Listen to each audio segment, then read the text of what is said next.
we're going to talk about amino acid synthesis, and as far as my knowledge, there are 4 ways. Okay, so this video is going to discuss all about it, and in case you're new, I just made videos for myself, so it's like easier for me to just like revise and cram. So because I don't know, I'll be watching all of this when like last minute before the exam. So let's get started with this, shall we? Since this video is for self-revision purposes only, I will use like a lot of examples and stuff, just like so I remember it, which could not be like scientifically accurate. So let's get on with it, okay? So this is just like some kind of acid. Like this is the R group. We know what an amino acid looks like, right? So just to be clear, this is the structure of like what an amino acid should look like, right? I feel like I should do this here. Right? This is what an amino acid is.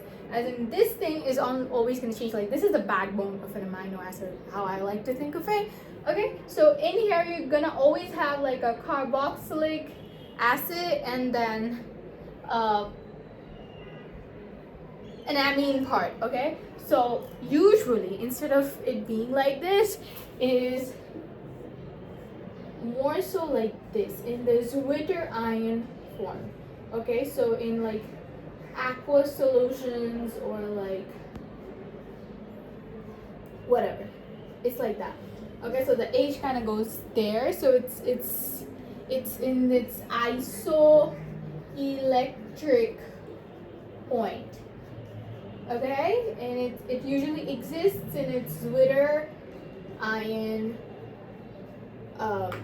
thing, right? Zwitter ion means that it's, as you can see, there's like a positive and a negative charge, like negative and positive charge. Since it's got both, that means like it is neutral, because one will cancel each other out. At the end of the day, it's a neutral ion, right? So hence it's called a Zwitter ion, which I think Zwitter means like both sides, right? So let's get on with it. It usually is like this, and this is in its isoelectric point. Now, in case you don't know what isoelectric point is, it is the pH at which the a thing is Zwitter ion, right? So I'm just gonna erase this part, and we're gonna talk about it. Okay? So we're gonna make amino acids here. So this is the Hell-Zolhard-Zeilinkii reaction. Wow. Dude is probably Russian. Not to stereotype though. But anyway, so this is my carboxylic acid, some type. As you can see, it's got everything apart from the NH3 plus, right? So that's why we're just gonna use bromine, okay? And something that carries bromine. Now, I'm pretty sure this is like some sort of like the things that aid in the reaction, right? So okay, so this is that, and then we got H2O, so like a medium, I guess. I don't know. Okay? This reacts to form, like the carboxylic acid reacts to form a halocarboxylic acid. I don't know if it's a term though. Okay, so I'm just explaining so it's easy for you to remember. Halocarboxylic acid, which in turns in the second reaction, so this is like happening, right? This I wouldn't call it an intermediate, but for this reaction, yes, it is an intermediate.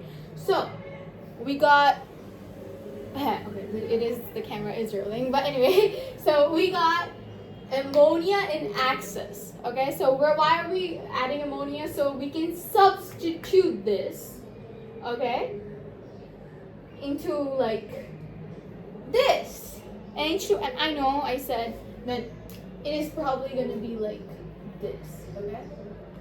I made a little mistake, forgive me for it, but well, it is what it is. And then it turns into an amino acid, okay? To give you an example, I'm just gonna do an example, right? I'll just do one of the amino acids. As an example, I will probably choose tyrosine.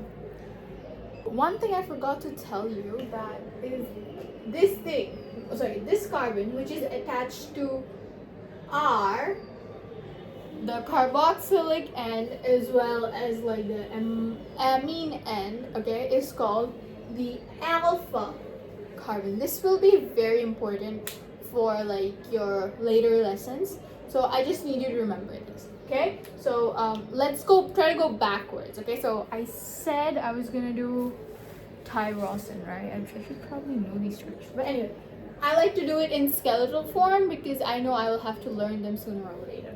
Okay, so this is how I draw it. First I do this, okay? First I draw an alcohol. Then I put the thing, right? Now I have a basic idea which is like my alpha carbon, so I know it is this, right? And then I put the NH2 in here, right? So now I know tyrosine has like basic, like now it's gonna be like the R group is gonna be here, right? So now I just gotta remember the R group, right? I got the backbone right, now I just gotta do the R group. What is the R group? I should probably, okay, got it. Should probably remember it, but of course I don't. Right? And then I think it's like this.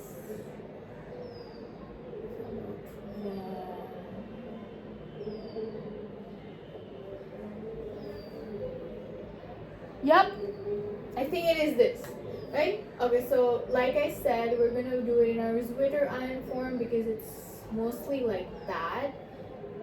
Okay, keeping this in mind. So we have our amino acid right here. Now we just gotta make it. Like we just gotta do this. This is my final product, right? So let's do it. What do we put here? We put ammonia in axis. So we're just gonna do ammonia in axis. Axis, not axis. Then we're gonna just substitute the whole side chain. Okay, so we're gonna draw the thing again. Right? We did this part, and now since we're not gonna have the NH3, we're just gonna add the Br here, and then boom, we're just gonna do the side chain again. I feel like I should have taken phenylalanine, that would have been way easier. Right? Now let's make this. Right? How do we make this? We put bromine and phosphorus bromine. I'm guessing this is what it's called. Phosphorus tribromide, right? Phosphorus tribromide. And then H2O, because why not H2O? So then we're gonna redraw this again. So it's all about the backbone, really, when you're drawing the skeletal structure. So please keep that in mind. Oh, right. Let's do this. Now, one little thing, right? This is the alpha carbon, right? Like this. What are you supposed to put in here? You can either just like get rid of this altogether, or what you can do is that you can do an H. So you know what you're doing to substitute. So it makes sense. I'm guessing it's gonna make sense because you did read it for like 30 minutes. And in case you're wondering, that's the washing machine. That's not me. Before we get to our second type of reaction, which is amidomalonate synthesis, I want you to introduce you to a new molecule. Now, I wouldn't usually do this, but this molecule structure is kind of weird, okay? So just bear with me, okay? And I will teach you how to remember it because you need to remember it to graduate, you know that, right? Okay, so anyway, so first we're gonna do the backbone because this is like literally my favorite part. Okay, we got like this little copy, like this notebook of benzene, whatever. Okay, so then we're gonna do this. I feel like I shouldn't have done the, yeah, probably. Okay, then we're gonna do the NH, right? Okay, what did I do later? Oh, go. we're gonna do this, okay? Just keep this in mind. This is my backbone, right? So after this, what you wanna do is you wanna try to make a little benzene-ish, right? But not really benzene. You just kind of wanna do this, and then you're gonna do this. So this molecule that we're gonna draw. Wait, I'm gonna get to it. Okay, I'm gonna get to it. It's called diethyl aceta. Remember this part, and then you're just gonna copy off the reaction name. So diethyl aceta amidomalonate, right? Now, okay, we're still not done with this reaction, in case you were wondering.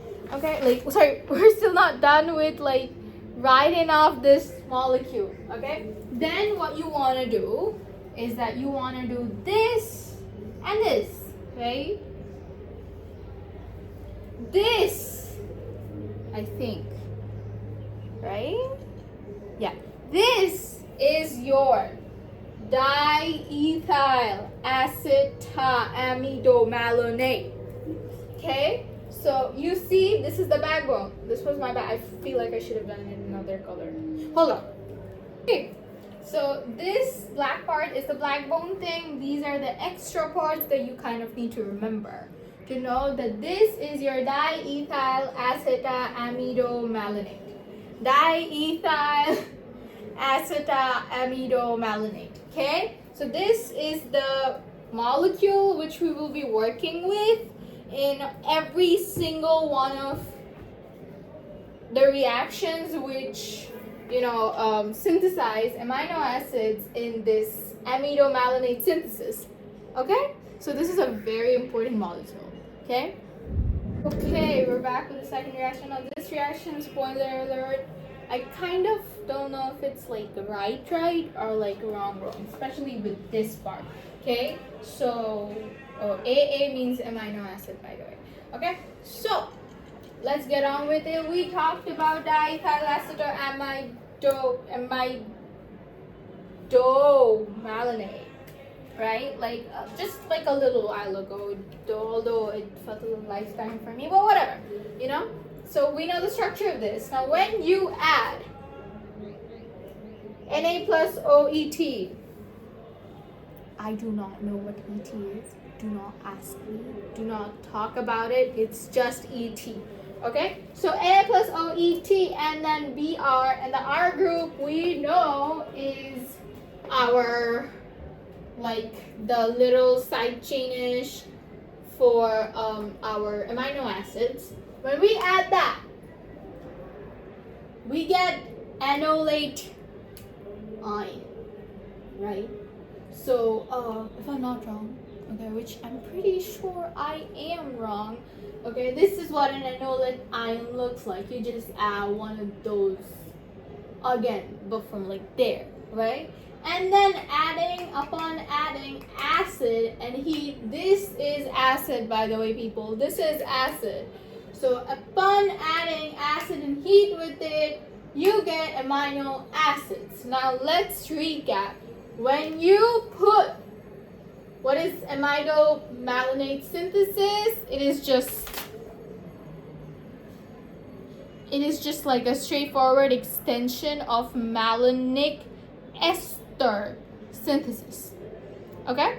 So what we're gonna do is that we're gonna use diethyl acetoamidomalonate reacted with sodium, this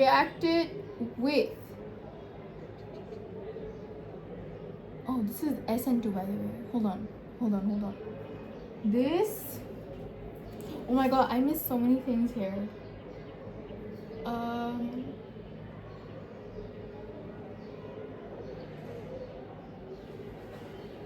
Okay, this part is hydrolysis. Oh yeah, I did know because it's using this, and this is SN2 mechanism. This has to be primary. Oh, I missed so many things here. How did I not know? Hold on, guys. Hold on. So this just doesn't have to be this. This also has to be this. Get it? Now it's okay. Let's also write the fact that this is SN2. This is SN2 and this is hydrolysis. This is hydrolysis. So now, let's talk about it. Okay? The reaction begins with the conversion of diethyl amidomalonate into analate ion by treatment with base, followed treatment with base, which is our sodium plus minus OET, along, followed by the SN2 alkylation with a primary alkyl halide. Now I know it says alkyl halide, but you kind of need to like imagine the OET going on right here, which produces the analate ion. And then from the analate ion, we get hydrolysis of like acid and warming it to like the amino acid. Now, to give you an example how it works, I will use phenylalanine this time. Okay, so we all agree this is what phenylalanine looks like, right? So if we're gonna, like, to get there, we're gonna have to use acid and heat and hydrolysis to get, and then our reactant, like our intermediate, is gonna be the analate ion, right? So let's draw the analate ion. Okay, let's draw the base first because NH. O, sorry, O, and then now we're gonna like just do this. This is a methyl group, by the way. So there's that, and then we're gonna make like a little benzenous stuff, and then this is, I think, like ether group. ET, what's your ETA? What's your ET? I keep on singing this when I'm drawing this. And then we're gonna extend another, because carbon has 4 hands, and we're gonna just, what's your ETA? What's your ETA? Again, this is my enolate ion. Say it with me, enolate ion. And then to back it up a little more, how did we make this? We used it SN2. This is primary alkyl halide. Okay. SN2. What was my? This was my R group, right? So we're gonna have to include this time. So at first I'm gonna write Na plus minus O. What's your ETA? What's your ETA? Okay. Then we're gonna do the side chain. So Br along with, so okay, one trick here is to remember, since this part is, can you see it? I feel like you can see it. Okay. This part is technically this CH2, and then we got this, right? So this is attached to just one methyl group and the rest is hydrogen, which makes it a, okay, it's a primary. It's a primary it's a primary carbon. I don't know what it's called, but we're just gonna call it primary carbon. So this is gonna have to be like this. Br, this, and this. See, this is the thing that makes it primary. I feel like this is not an example I should have taken, but whatever. Okay, I think this goes like this, right? And then ET. maybe. Okay, this part I'm not so sure. Like the ET part, but I know for a fact bromine is gonna be there with this. Or maybe this thing is gonna be here with this. Oh, this thing is probably gonna be here. Whatever. Just don't. Whatever. This is SN2 primary alkyl halide, and now we're just gonna draw the diethyl acetoamidomalonate. Okay, so once again, we're just gonna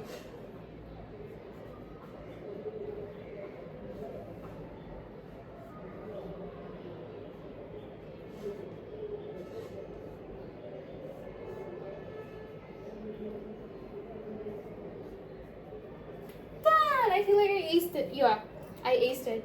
Okay, so this is my second reaction, which is probably very wrong considering this, and a lot of this.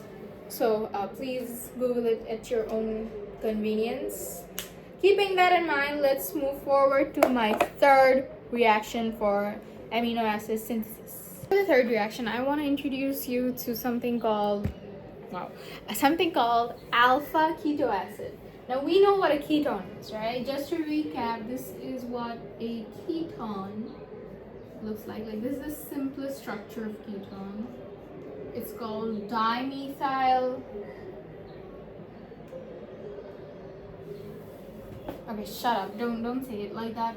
This is propanol. Get it? On. That is ketone. This is carbonyl group. And this is my aldehyde. Can you see it? Yeah, you can see it. CH3 COH. So this is ketone. This is aldose. And both of them are carbonyl group. Okay? So you see the only difference lies between CH3 and H. Get it? And this is, as you guessed it, probably the alpha, I think, right? So when we're talking about alpha keto acid, now usually when we're talking about like glucose, mannose, we're talking about aldose, you know, like sugar molecules, which are usually aldehyde related. But we're talking about alpha keto acids. That means it's probably going to be something like, I'm gonna draw a very easy thing, because truth be told, I'm having a little problem remembering myself. So just compare it with a ketone. This is alpha keto acid, right? This is my dude alpha, I think. Yeah, this is my dude alpha. So this is alpha keto acid, right? Now let me use another color for this. This is ketone. Shouldn't have rubbed it, but well, whatever. So this is the difference. This is ketone. You see it?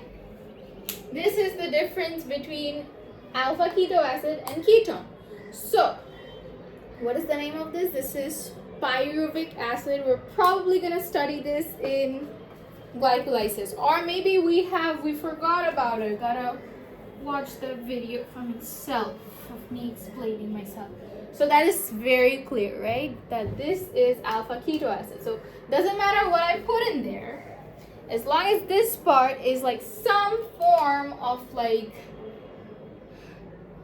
CH3 group, like alkyl group, this is gonna be my alpha keto acid. So I would very much prefer like writing it like this. Get it? So how do we produce amino acids from alpha keto acids? Stay tuned. Okay, so we got alpha keto acid right here, and I drew this part as like this part as the pink because this is the one that changes. So bear with me, okay? So alpha keto acid reacting with ammonia, because we're making amino acids, right? Ammonia, and we already got the carboxylic, so that's how you remember it, right? Ammonia and a reducing agent. Now, in case you don't remember it, it's called NaBH4. I don't know what it's actually called. Just bear with me, okay? I kind of don't care what it's actually called. I just want to know what it looks like, right? So NaBH4, alpha keto acid reacts with NH3 as in ammonia and NaBH4 to produce an amine intermediate. Now, what is amine? Glad you asked. This is like a newest functional group. Probably shouldn't have said that, but it goes like this. Probably. I'm really not sure, right? And then there's something here. I'm not sure if the carboxylic acid is like a thing here, but this is an intermediate which later forms into the amino acid. So you see how this changes? See it? Like first in the amine intermediate you get like C double bond N, which then forms C single bond N. Right? And it gets like a hydrogen in here in place. Okay, so this is a reduction process. Now keep in mind for all of the three that we just discussed, okay, that being said, there was, the first one was like the Hell-Zolhard-Zeilinkii reaction, and then we've got the Amidomalonate synthesis, right? And then we've got this one, reductive amination of alpha keto acid. With all three of these, we know the RS thing, right? If we don't, I'm pretty sure I do remember now, but I feel like I will have to make a video for it afterwards because I will not remember, but whatever. So we know that RS, like it produces in terms of enantiomer. So that means I'm not just gonna get this, I'm gonna get also like enantiomers. I'm gonna get a racemic mixture. What is racemic mixture? It is the 50-50 mixture of like enantiomers. Let's not dive deep into it, but since one enantiomer is what we need and the other is not what we need, that's why we want to separate these. Now there are two ways of separating these. Now one of them is just the thing that we've learned before, which is diastereomers, another form of enantiomers. I'm gonna get with the like a video with it, but whatever. Diastereomers have different chemical and physical properties. Possible to separate them by crystallization or other method. Once separated, acidification of two diastereomeric salt with strong acid isolates the two. So that way you can just like use one amine for whatever, right? So that is one way. And the other way to like get the amino acid that I want is to use our very last method, which is called Enantioselective synthesis. So let's talk about it now. Oh wait, I didn't give an example for this. I don't think we need an example for this. Nevertheless, let's go with enantioselective synthesis. So this is the third reaction. Now, very much keep this in mind. This is usually done with like an achiral. Like this is when you want to get your S enantiomer. So this, your product, amino acid, has to be S enantiomer. Okay? You're just gonna synthesize that. Or you cannot get R from here, or make sure you're just gonna get S. Okay? And this usually uses a chiral reaction catalyst. Okay, so the mechanism here being the chiral reaction catalyst will hold like the substrate, like it will I like to think of it as like it will block the other enantiomer, like the unsymmetrical chiral environment, so the chiral environment can react and like get separated and like do the reaction, right? so that is how it's done. And well, let's get into it. Now, the reason I did not use like an R version of this, but rather phenylamine here, is because it's just way easier to explain it like that. So just bear with me, okay? So this we're gonna call is Z-enamido acid. This whole process is hydrogenation. So enantioselective synthesis is hydrogenation, and it uses Z-enamido acid, reacting it with this with hydrogen. Okay, so since it's hydrogenation, it uses hydrogen, and then a very complex molecule which we're just gonna call RHD-PAMP cod, as in codfish, but whatever. Cod BF4. Why does it sound like BFF? Like BF forever, but whatever. Okay, RHD-PAMP cod BF4 minus. So cod has to be plus and BF4 has to be minus.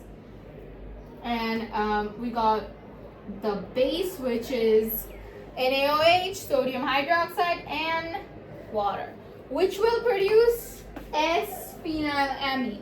Okay, like I said, this will only have. Wait, my best friend's calling. Okay, so my best friend called and we're doing whatever. So S-phenylamine. This will only produce S enantiomer. Get it? So this is. Let me explain what this very complicated thing means, okay? So for this reaction, the most effective catalyst is rhodium 1, like the coordination complex. So you know that this is a coordinate bond, right? Like D. Oh my god. Oh my god. Oh my. Oh my god. Oh my god.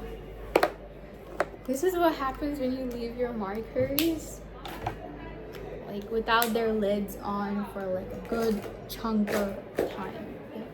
Okay. So this is D-PAMP.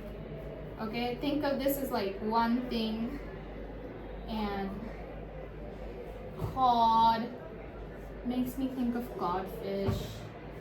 RH plus this thing or this thing with B4 minus, right? This thing is the coordinate bond.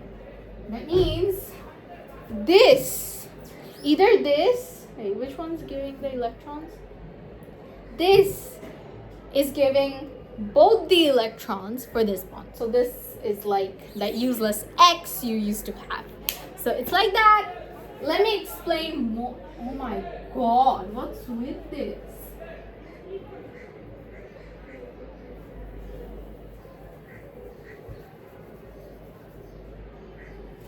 I'm not the only one who's seeing this, right? So let me tell you what this whole thing means. This is actually called rhodium with 1,5. So rhodium, we know this is rhodium. Wait, let's start over. Cod means 1,5 cyclo. 1,5 cyclo. 1,5 cyclo. Oh my god, am I? Oh, no wonder I can't see it. 1,5 cyclo. O CT. 1,5 cyclo. O CT. ADN. So this means 1,5 cycloocetadine. So this is codfish, right? And then we got, okay, this is the one that I'm like so scared of, D-PAMP. Right? It sounds like a pimp, but whatever. D-PAMP is, this is like a ligand, right? So This is a chiral diphosphine.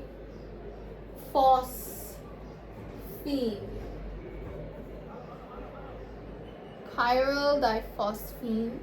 I'm just gonna draw a star to represent chiral diphosphine.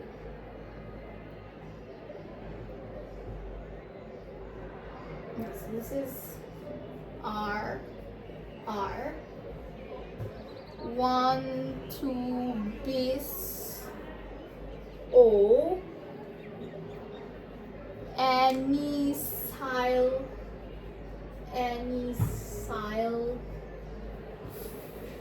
phenyl phosphino